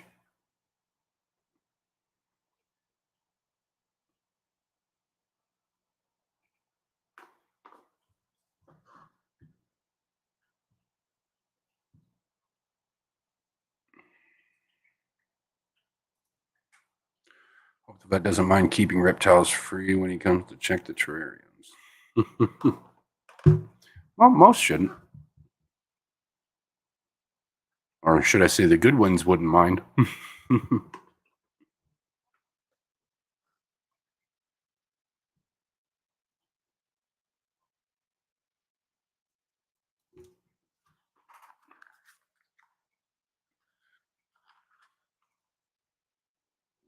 Man,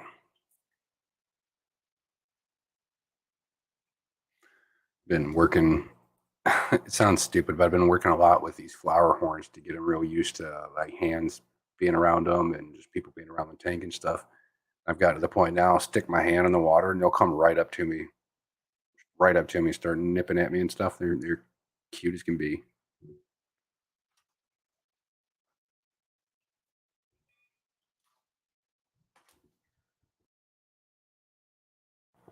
They used to be real skittish. They'd run from me as soon as I got near the tank or whatever. They're always fascinated by the camera though. They'd come right up to it and check it out.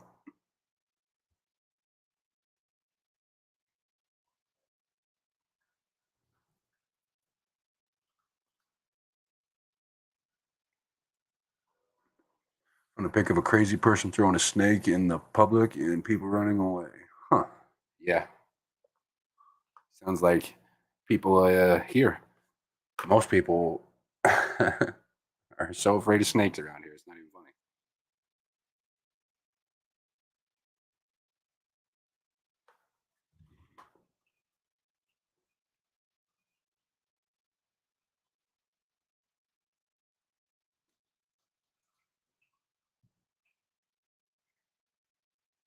I will say, Candace, there's one pothos species that caught my eye.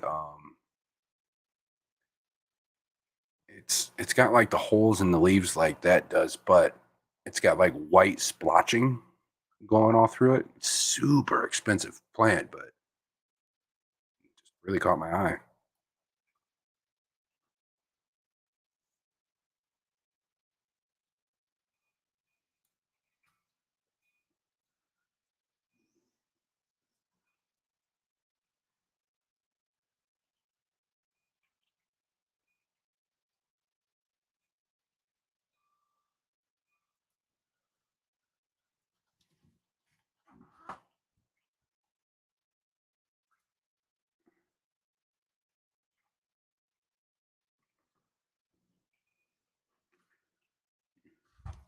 Probably give it another 10 minutes here. If nobody else hops up here, I'm probably going to shut her off for the day so everybody's aware.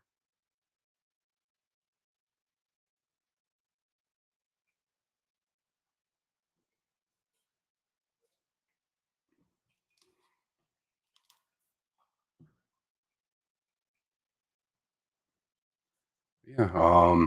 Like I said, next Sunday at 11, I'm going to be doing a reptile hour. Not quite sure what I want to do for it just yet. I know I did kind of like a species profile last week, so I might kind of do something a little different. Maybe talk about some socialization or something like that.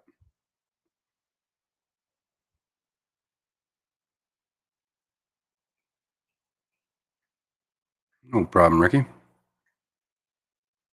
Hopefully, we'll see you next time.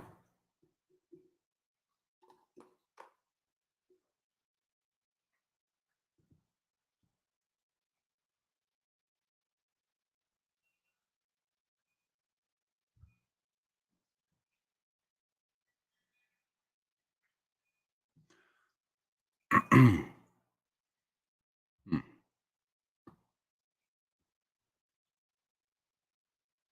Found a virus. Tried fixing it myself, and now it's crashed. Jeez.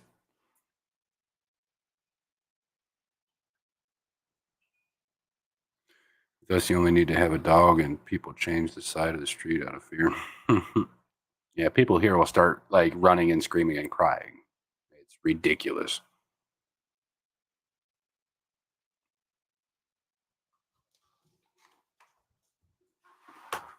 No worries, Adkins. No worries.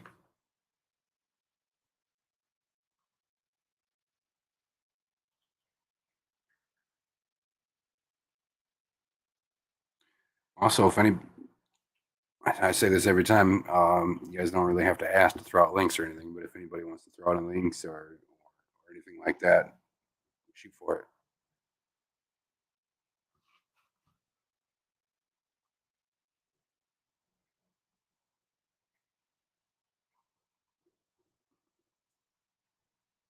Man, my mic is driving me up a wall.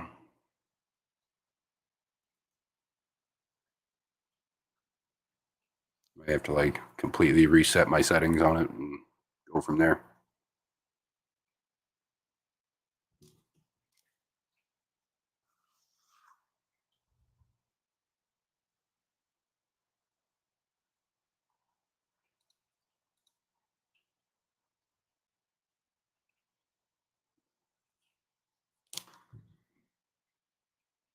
Today, after I get off here, I got to go back to the shop and I got to sanitize all my equipment and then make some RO water. I've got to set up a couple more tanks. I'm just doing bare bottom. They're just holding quarantine tanks, so nothing special.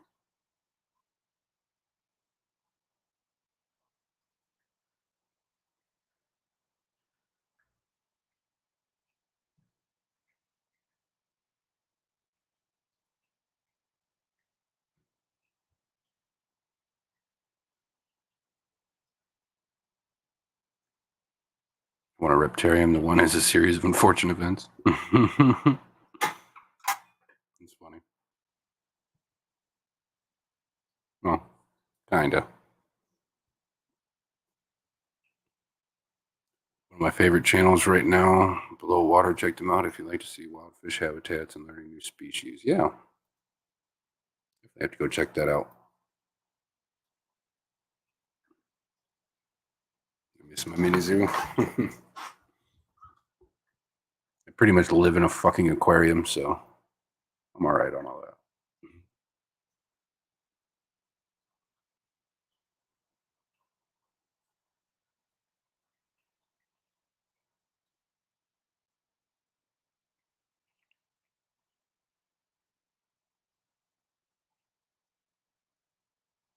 It would be really cool to have a Reptarium, though, or something along those lines.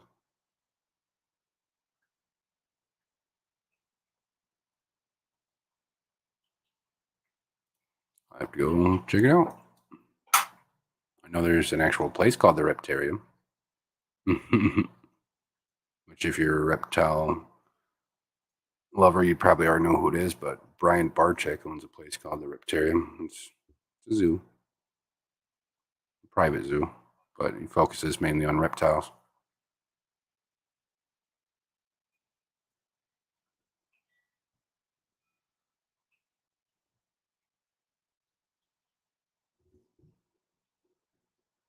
All right, with my gain like almost all the way up, is my audio gotten any better at all?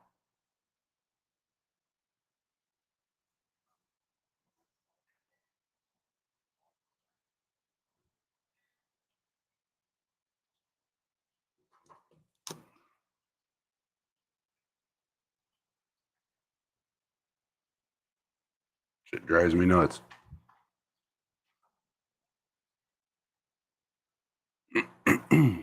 Excuse me.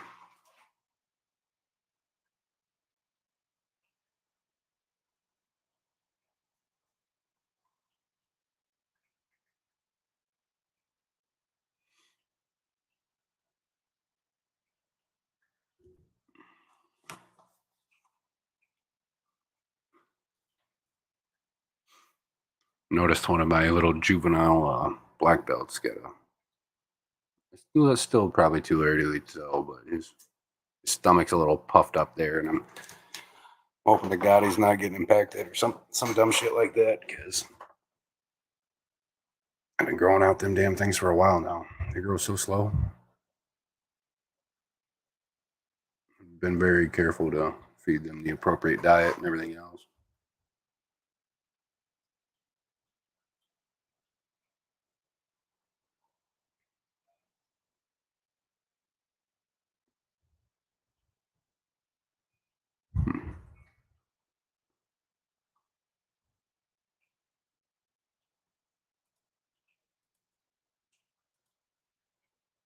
Wind down here, keep losing people progressively. I know Aquarium Co-op's live right now too. I want old Victorian enclosures. The Toledo Zoo here. Now it's the cafeteria building, but that building that's in now, they left up all the steel bars and stuff from the old enclosures that were there when they first built the place, which is pretty cool. And you can go inside there to eat inside of them and stuff. It's pretty cool.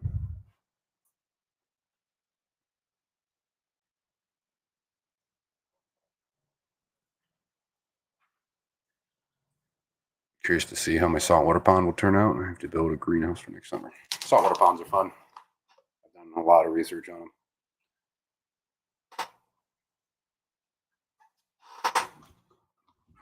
Kind of built one in a pool once. One of those little Intex pools.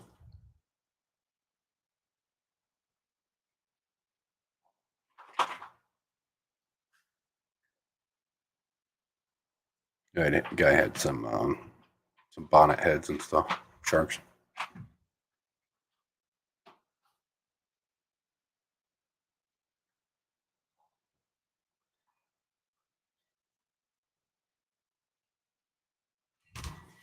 We've got about another 3 minutes here, guys. Just so you're aware. I want animal skeletons now. Not around here. If you were to contact like some of your zoos and stuff like that, they'd hook you up. But you're all the way the hell over there.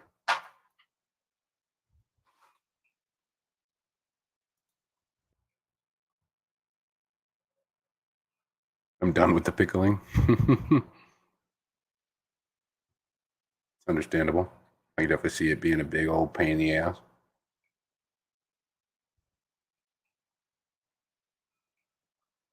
What, Mediterranean or Baltic Sea animals? Heck yeah. I know people have been keeping saltwater ponds since the Roman times. So,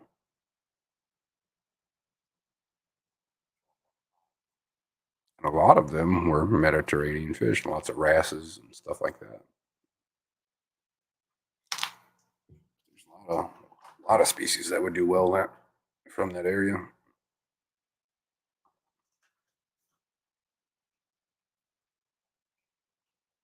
You have one? Heck yeah. Heck yeah. The black belt's all pissed off at me. I didn't feed last night, so everybody's a little cranky this morning. She's funny though. I'm noticing like she'll start coming down to the front of the tank and trying to get ready for me to walk by. Even if I just turn around, she'll start focusing on me. She is a mean ass fish.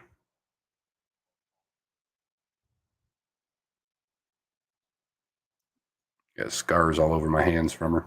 She's got some gnarly teeth. Gotta clean the tank though. Sharks and stuff, yeah. I'd love to keep a big ass shark tank. That scared me.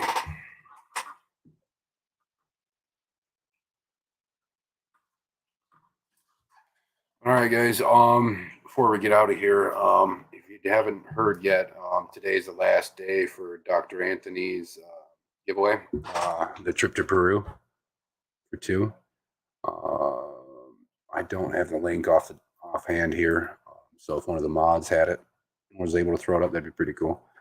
But today is the last day, in case anybody wants to get on that before it's over.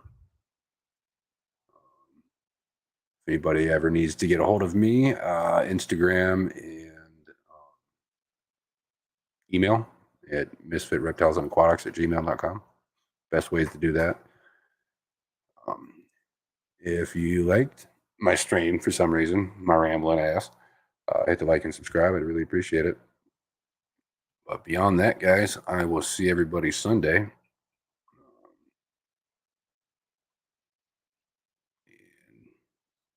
Keep an eye out.